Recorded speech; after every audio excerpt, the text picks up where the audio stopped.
Welcome fellow YouTubers to my video. This video will cover how to install the ECHO1 ASR upgrade kit to the UTG L96.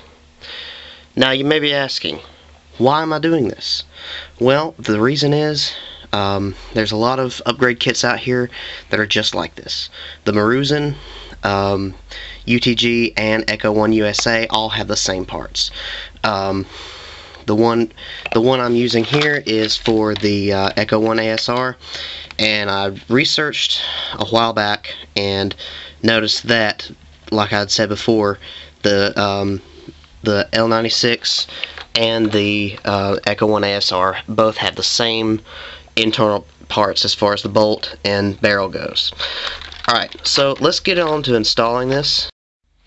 Alright, first what you want to do is I noticed a lot of people have not taken this tip, but somebody on an airsoft forum that I visit told me to take the cheek rest off of the gun, and there's a little hole right here in the trigger, behind the trigger, and that has the bolt catch, or the bolt catch system. Just push down on that till you hear a click, and you see a little square thing come out. Alright, once you're done with that, you can just slide the bolt right out. That way you don't have to take the gun apart. Alright, I'm going to try to do this so that you can see with the camera, but I don't know if I can or not because I'm holding it and I'm not sure of how I can do this. Hang on just a second.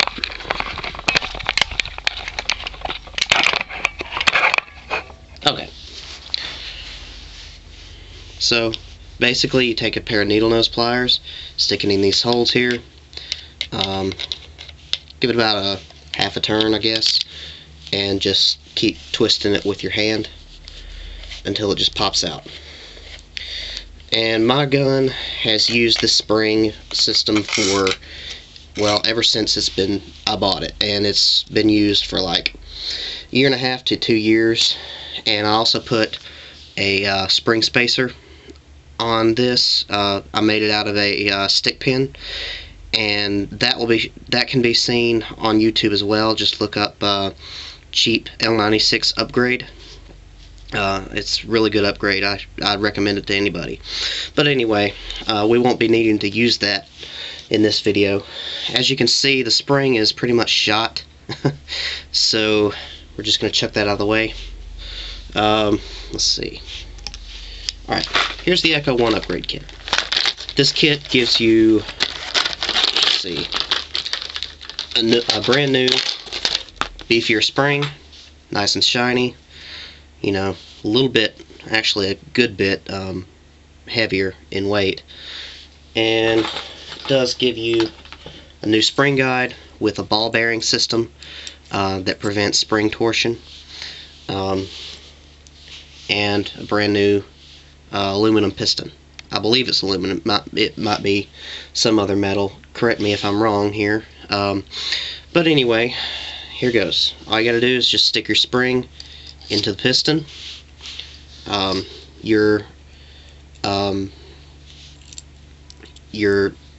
spring guide ball bearing system should be like this. It should be spacer, ball bearing, spacer, and you have to make sure that the grooves on the inside are facing towards the ball bearing. That way they'll stay in right. Alright, all you gotta do is just stick them on there all the way down to the bottom. Stick your spring guide in like so, and put it into the bolt system. Takes a second. Alright, now this is the hard part here. You gotta keep the spring from pushing the piston out while getting this nozzle in there, and just keep turning, keep turning, keep turning. And then once you got it turned as far as you can turn it, turn it again with your needle nose pliers. Okay, now we got that taken care of. Let's go ahead and put it back in the gun.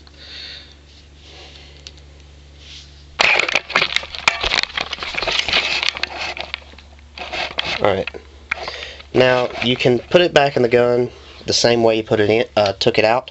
Just make sure that this part here is completely in line with the bolt catch or the trigger sear. And also, before you start, you'll want to pull the trigger, or hold down the trigger, I should say. Let me get this camera straightened up.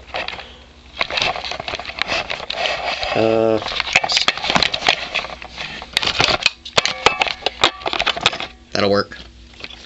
Alright, you pull the trigger, and you'll see this trigger sear inside the bolt, or the receiver. You'll want to push that forward and release the trigger. That will lock it into place. Once you've done that, take your bolt, and remember, like I said, keep this open part at the bottom, and just thread it in there really easy. Make sure you get this straight, because if you don't, it'll give you problems. Just like that, and do that. Once you're done, pop the spring guide back, or the piston thing back in the bottom, and if it doesn't pop in to place, then you know you've done something wrong. Alright, now it's all done. The only thing left now to do is to test how loud it is.